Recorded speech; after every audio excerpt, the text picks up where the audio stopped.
এই ইমানদারদের সুসংবাদ জানিয়ে দাও, এই আল্লাহর হুদুদ, আল্লাহর সার্বভৌমত্ব, এই ঘোষণাকে সমুন্নত রাখার জন্যই আমাদের প্রান্তীয় আমির জামাত শহীদ মতিউর রহমান নেজামী রাহিমাহুল্লাহ তিনি জীবন দিয়েছেন, আস্তে আস্তে ফাঁসিতে ঝুলেছেন। আর এই আল্লাহর সার্বভৌমত্বকে সমুন্নত করার জন্যই শহীদ আব্দুল কাদের মোল্লা, শহীদ কামরুজ্জামান, শহীদ মীর কাসেম আলী, শহীদ আলী আসাদ মোহাম্মদ মুজাহিদ, আল্লামা দেলাওয়ার হোসেন সাঈদ রাহিমাহুল্লাহ সহ আমাদের 11 জন নেতা আপোষ করেন নাই, জীবন দিয়েছেন। কারণ আমাদের জীবন লক্ষ্য আমাদের জীবনের চেয়ে দামি বেশি। আলহামদুলিল্লাহ। কাফেররা উহুদের ময়দানে, যুদ্ধের ময়দানে মুনাফিক কাফিররা বলছে, কই আল্লাহ এবং তার রাসূলের ওয়াদা কোথায়? আমরা তো দেখতেছি না। আর ইমানদাররা বলছেন, আল্লাহ এবং তার রাসূল যে ওয়াদা করেছেন তা আমরা দিব্যি চোখে সব দেখতে পাচ্ছি। আলহামদুলিল্লাহ। সম্মানিত ভাইরা, ইমানদাররা পরীক্ষা দিবে, আল্লাহ সাহায্য করবেন। অনেকেই পরীক্ষা দিয়েছেন, জীবন দিয়েছেন, শহীদ হয়েছেন, সবাই বিজয়ী গাজী হতে পারেন না। কিন্তু ইমানদাররা শহীদ হয়েও না, গাজী হইলেও না। আল্লাহ রাব্বুল আলামিন বলেছেন, ওয়াকাতিলুহুম হাত্তা, আল্লাহ রাব্বুল আলামিন বলেছেন, ফালিউকাতিল ফি সাবিলিল্লাহিল্লাযীনা ইয়াশরুনাল হায়াতিদ দুনিয়া ওয়া ইয়াওমাল কিয়ামা।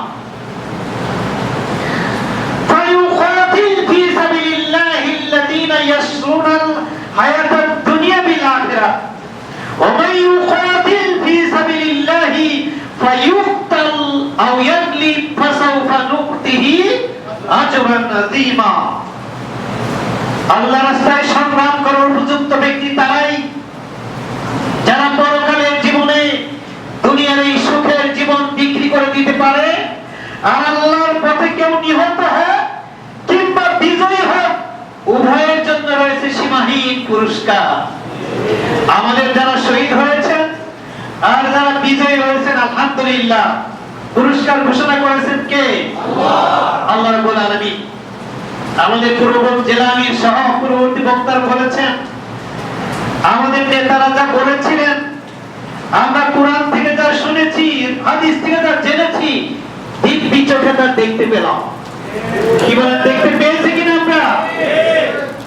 আমরা দিব্যি চোখে দেখতে পেয়েছি বাতিলের পরাজয় কিভাবে হয়। আল্লামা দেলাওয়ার হোসেন সাঈদ রাহিমাহুল্লাহ বলছিলেন, এই বাতিল শক্তি যারা আজকে আমাদের জুলুম করছে, তারা এই দেশে পালানোর কোনো পথ পাবে না। যারা দিন রাত স্লোগান দিত, জামাত শিবির রাজাকার, এই মুহূর্তে বাংলা ছাড়, যারা এই স্লোগান দিত, তারা স্বেচ্ছায় রাজাকার তকমা নিয়ে দেশ ছেড়েছে। কি বলেন, ঠিক কিনা? আমরা জীবন দিছি, কিন্তু আমরা দেশ ছাড়ি নাই। যারা রাজাকার, যারা অপরাধী, তারা দেশে থাকতে পারে না। যারা আমাদের নিবন্ধন বাতিল করেছিল, আল্লাহর মেহেরবানিতে, আল্লাহর রহমতে তাদের নিবন্ধন বাতিল হতে যাচ্ছে। যারা অন্যায়ভাবে ইতিহাসের মিথ্যা কাল্পনিক অভিযোগ দিয়ে, ফরমাইশি মামলা দিয়ে, পাতানো মামলা, সাজানো মামলায় মিথ্যা সাক্ষী দিয়ে আমাদেরকে ফাঁসিতে ঝুলিয়েছে, আল্লাহর রহমতে তাদেরকে আল্লাহ অপরাধী সাব্যস্ত করে সত্য সাক্ষী দিয়ে সত্য বিচারে ইনশাআল্লাহ তাদের ফাঁসি হতে যাচ্ছে। এই কারিশমা কার? হাদিসে পরিষ্কার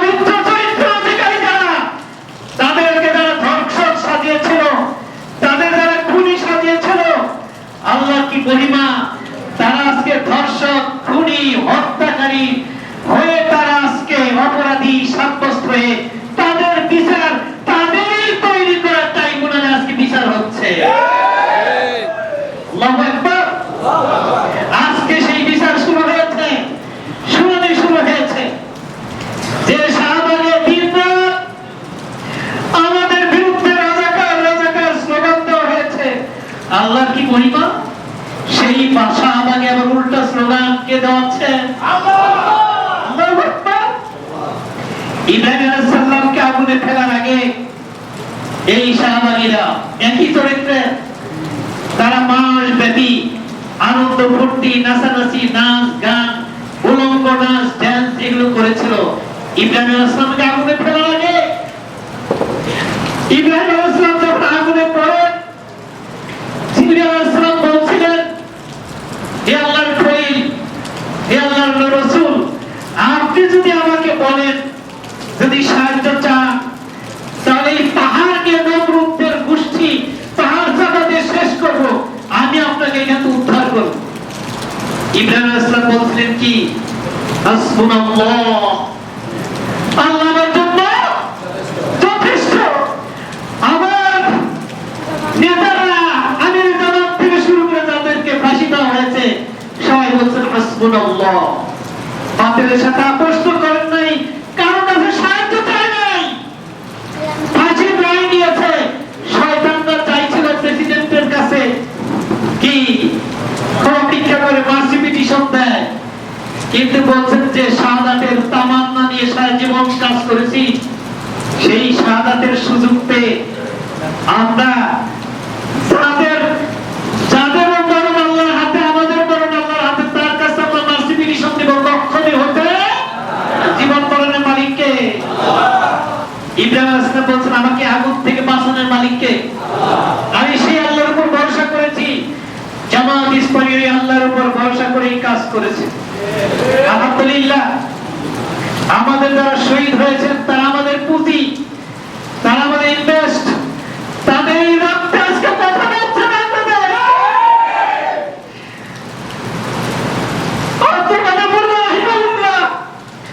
এবং শহীদ মুজিবুর নিজামী রাহিমাহুল্লাহ বলছিলেন, আমার এই প্রতি ফুটা রক্ত ইনশাআল্লাহ কথা বলবে বাংলাদেশ। এই রক্তে ইসলাম জেগে উঠবে, ইসলাম বিজয় হবে। আলহামদুলিল্লাহ, সেই বিজয়ের দ্বার প্রান্তে আল্লাহর রহমতে ইসলাম এসে গেছে। কি বলেন, ঠিক কিনা? চূড়ান্ত বিজয়ের জন্য, চূড়ান্ত লড়াইয়ের জন্য আল্লাহ রাব্বুল আলামিন এখন আমাদেরকে বাঁচিয়ে রেখেছেন। যে কয়টা নিঃশ্বাস আমাদের রেখেছেন, লাইন শাকারতুম লাযিদান্নাকুম, নিয়ামত যদি দেওয়া হয়, নিয়ামতের শুকরিয়া আদায় করো, নিয়ামত বাড়িয়ে দেব। এই কয়টা নিঃশ্বাস ইনশাআল্লাহ আল্লাহর দ্বীনকে বিজয়ী করার জন্য এই জমিনে আমরা উৎসর্গ করব ইনশাআল্লাহ। রাজি আছেন আপনারা? ঘরে বসে থাকার সময় নাই। আল্লাহ রাব্বুল আলামিন বলে দিয়েছেন, ওয়াখাদিলুহুম হাত্তা লা তাকুনা ফিতনাতুন ওয়া ইয়াকুনা আদ-দীনু কুল্লুহু লিল্লাহ।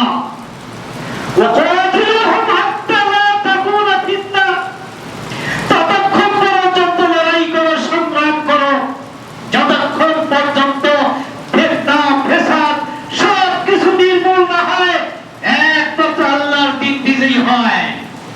আল্লাহর দ্বীন পুরোপুরি বিজয়ী হওয়া পর্যন্ত আমাদের বসে থাকার সুযোগ আছে?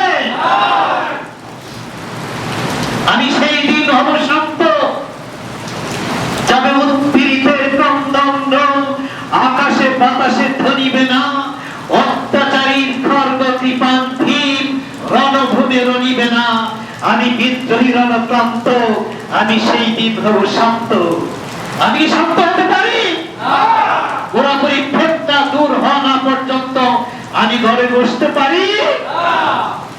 বাজিছে দামামা, বাঁধবে আমামা, শির উঁচু করি মুসলমান, দাওয়াত এসেছে নয়া জামানার, ভাঙা কিল্লায় উড়ে নিশান।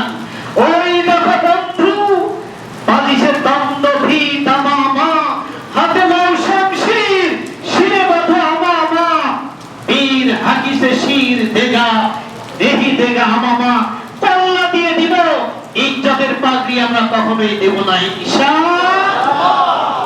রাজি আছেন? আজ থেকে আমাদের অভিযান শুরু হলো। এই অভিযান চলবে ইনশাআল্লাহ। এই দেশের প্রতিটা ঘরে, প্রতিটা মানুষের কাছে আমরা সত্য দিনের দাওয়াত পৌঁছে দিব। প্রতিটা ঘরে আমরা বিপ্লবী মুজাহিদ তৈরি করব ইনশাআল্লাহ। এই বাংলাদেশ কোরআনের বাংলাদেশ, ইসলামের বাংলাদেশ, শাহজালালের বাংলাদেশ, শাহ মখদুমের বাংলাদেশ, গোলাম আজমের বাংলাদেশ, মীর কাসেম আলীর বাংলাদেশ, এই বাংলাদেশ আব্দুল কাদের মোল্লার বাংলাদেশ, এই শহীদের রক্তের বাংলাদেশ, মুনাফিক কাফেরদের এই বাংলাদেশ না। এই বাংলাদেশ ইসলামের জন্য আমরা লড়াই করেছি হাজার বছর। এই বাংলাদেশ থেকে লক্ষণ সেনরা পালিয়েছে।